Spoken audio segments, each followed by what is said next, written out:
എല്ലാവർക്കും white zone ഫുട്ബോളിന്റെ മറ്റൊരു വീഡിയോയിലേക്ക് സ്വാഗതം. ഈ ഒരു വീഡിയോയിൽ നമ്മൾ നോക്കാനായിട്ട് പോകുന്നത് ഇന്നലെ ആയിരുന്നു പ്രീമിയർ ലീഗിന്റെ ടൈറ്റിൽ ഡിസൈഡർ മത്സരങ്ങൾ നടന്നിട്ടുണ്ടായിരുന്നത്. അതായത് ആർസണലാണോ സിറ്റി ആണോ ഇപ്രാവശ്യത്തെ പ്രീമിയർ ലീഗ് ടൈറ്റിൽ നേടുക എന്നുള്ളത് ഇന്നലെ ആയിരുന്നു ഡിസൈഡ് ചെയ്തിട്ടുണ്ടായിരുന്നത്. അതായത് ഇന്നലെ ഞായറാഴ്ച 8:30 ഈ ഒരു പ്രീമിയർ ലീഗിന്റെ അവസാനത്തെ മാച്ച് ഡേറ്റിലെത്തി 38ാമത്തെ മത്സരം പ്രീമിയർ ലീഗിൽ എല്ലാ ടീമുകളും കളിച്ചിട്ടുണ്ടായിരുന്നത്. ആ ഒരു മത്സരത്തിന്റെ ആ ഒരു മാച്ചിന്റെ പ്രത്യേകത എന്ന് പറയുന്നത് നമ്മൾ നേരത്തെ പറഞ്ഞ മാതിരി തന്നെ ടൈറ്റിൽ ഡിസൈഡിങ് ഒരു ഇതായിരുന്നു. ലാസ്റ്റ് വീക്ക് പ്രീമിയർ ലീഗിന്റെ ലാസ്റ്റ് വീക്ക് ക്ലോപ്പിന്റെ അവസാന മത്സരം. അങ്ങനെ ഈ ഒരു അലക്സ് ഫെർഗൂസൺ പോയതിനു ശേഷം യുണൈറ്റഡിന്റെ ഏറ്റവും മോശപ്പെട്ട സീസണൊക്കെ നമ്മൾ ഇന്നലത്തോടു കൂടി അനുഭവിച്ച് തീർന്നിട്ടുണ്ടായിരുന്നു. അപ്പോൾ ഈ ഒരു സീസണിൽ പ്രീമിയർ ലീഗ് ചാമ്പ്യന്മാരായിട്ടുണ്ടായിരുന്നത് മറ്റേത് ടീമുമല്ല, എന്നത്തെയും പോലെ തന്നെ നമ്മുടെ സിറ്റി തന്നെയാണ് ഇപ്രാവശ്യം ചാമ്പ്യന്മാരായിട്ടുള്ളത്.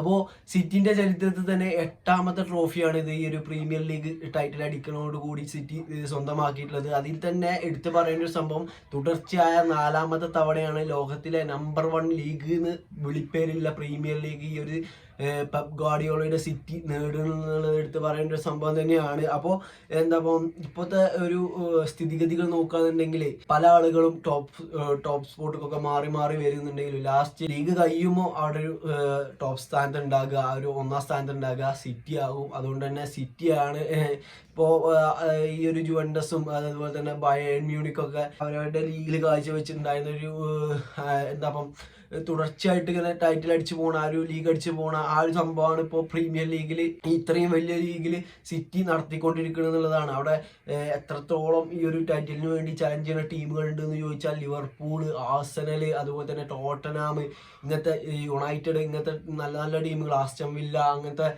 ഒട്ടനവധി ടീമുകൾ ഈ ഒരു നല്ല നല്ല താരങ്ങൾ കളിക്കണം, നല്ല താരസമ്പന്നമായ സ്ക്വാഡുകളില്ല ഒട്ടനവധി ടീമുകൾ പ്രീമിയർ ലീഗിൽ കളിക്കുന്നുണ്ട്. പക്ഷേ ഇതുവരെ ആയിട്ടും ഈ ഒരു ലിവർപൂളിനല്ലാതെ ഈ ഒരു പെപ്പ് വന്നതിന് ശേഷം ഈ ഒരു പ്രീമിയർ ലീഗ് ഉയർത്താൻ കഴിഞ്ഞിട്ടുള്ള ഒരേ ഒരു ക്ലബ്ബ് എന്ന് പറയുന്നത് ഈ ഒരു ലിവർപൂളാണ്. ബാക്കിയുള്ള എല്ലാ സീസണിലും, ആ 2019-20 സീസൺ ഒഴികെ ബാക്കിയുള്ള എല്ലാ പെപ്പ് വന്നിട്ടുള്ള എല്ലാ സീസണിലും ഈ ഒരു പെപ്പ് ഗാർഡിയോള തന്നെയാണ്, അല്ലെങ്കിൽ സിറ്റി തന്നെയാണ് ഈ ഒരു പ്രീമിയർ ലീഗ് ചാമ്പ്യന്മാരായിട്ടുണ്ടെന്നുള്ളത് എടുത്ത് പറയുന്ന ഒരു സംഭവമാണ്. മറ്റൊന്ന് പറയുകയാണെന്നുണ്ടെങ്കിൽ ഈ ഒരു സീസണത്തെ ഹാലൻഡിന്റെ ഒരു ഇതാണ്. അതായത് കഴിഞ്ഞ സീസണിലാണ് ഹാലൻഡ് വന്നിട്ടുണ്ടായിരുന്നത്. അതിൽ നമുക്കറിയാം ഒരു ഷെഹറിന്റെ റെക്കോർഡൊക്കെ തകർത്തുകാണ്ട് 36 ഗോളുകളൊക്കെ നേടിക്കാണ്ട് ഈ ഒരു സീസണിൽ ഏറ്റവും കൂടുതൽ ഗോളുകൾ നേടുന്ന താരൊക്കെ എങ്ങാണ്ട് ഹാലൻഡ് മാറിയിട്ടുണ്ടായിരുന്നു. അതുപോലെ തന്നെ കഴിഞ്ഞ സീസണത്തെ ടോപ്പ് സ്കോറും ഹാലൻഡ് ആയിരുന്നു.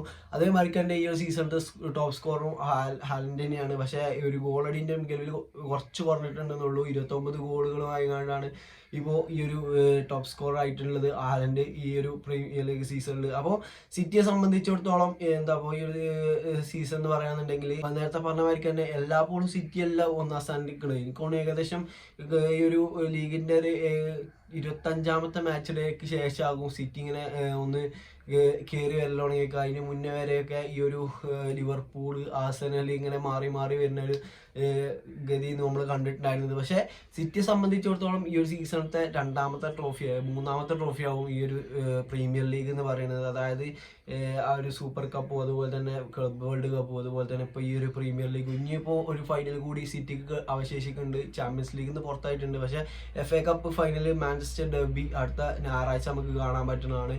അപ്പോൾ നിങ്ങളുടെ അഭിപ്രായത്തിൽ ഈ ഒരു ടൈറ്റിൽ ആർസണലിനെ സംബന്ധിച്ചിടത്തോളം ആർസണലിന്റെ ആ ഒരു നേരിയ പോസിബിലിറ്റി എന്ന് പറയുകയാണെന്നുണ്ടെങ്കിൽ ഇന്നലത്തെ കളിയിൽ സിറ്റി ഒന്നല്ലെങ്കിൽ ഡ്രോ വഴങ്ങണം, അല്ലാന്നുണ്ടെങ്കിൽ സിറ്റി പരാജയപ്പെടണം. സിറ്റി ജയിച്ചാൽ ഒരിക്കലും സാധ്യമാകൂല. അവിടെ നമ്മൾ സിറ്റിന്റെ യഥാർത്ഥ ആ ഒരു മൈൻഡ് സെറ്റ് നമ്മൾ കണ്ടു ഇന്നലത്തെ ആ ഒരു മാച്ച് ഡേയിൽ. അതായത് കളി തുടങ്ങി 2ാമത്തെ മിനിറ്റ് ആയിട്ടുള്ളത് കൊണ്ട് അപ്പോത്തിന് ആ ഫസ്റ്റ് ഗോൾ വന്നു, അവിടെ തന്നെ പോയി. പിന്നെ അവിടെ ആർസണലിന്റെ കളിയിൽ ഫസ്റ്റ് ഗോൾ വരുന്നത് 40ാമത്തെ മിനിറ്റിലായിട്ടാണ് എവർട്ടൺ ഗോൾ അടിച്ചിട്ടുണ്ടായിരുന്നത്. അതിന് മുന്നേ തന്നെ ഈ ഒരു ഫിൽ ഫോഡൻ 2ാമത്തെ ഗോൾ ഈ ഒരു സിറ്റിക്ക് വേണ്ടി നേടിക്കഴിഞ്ഞിട്ടുണ്ട് എന്നുള്ളത് എടുത്തു പറയുന്ന സംഭവമാണ്. അതിൽ തന്നെ ആർസണലിന്റെ ഒരു കളിയിൽ ഫസ്റ്റ് ഗോൾ അടിച്ചിട്ടുണ്ടായിരുന്നത് എവർട്ടൺ ആണ്. പക്ഷേ ആർസണൽ ആ ഒരു ഹാഫ് തന്നെ 2-3 മിനിറ്റിനുള്ളിൽ തന്നെ തിരിച്ചു വന്നിട്ടുണ്ട്. 1-1 മാർജിനിൽ പിടിച്ചിട്ടുണ്ട്. പക്ഷെ 2-1 ഇതിൽ സിറ്റിന്റെ കളി ഹാഫ് ടൈമിൽ കൂടെ നമ്മൾ കണ്ടു. അതുപോലെ തന്നെ ഈ ഒരു ആർസണലാണെന്നുണ്ടെങ്കിൽ 1-1 ഡ്രോയിലാണ് കളി പോയിട്ടുണ്ടായിരുന്നത്. അതിൽ തന്നെ ആ സിറ്റിന്റെ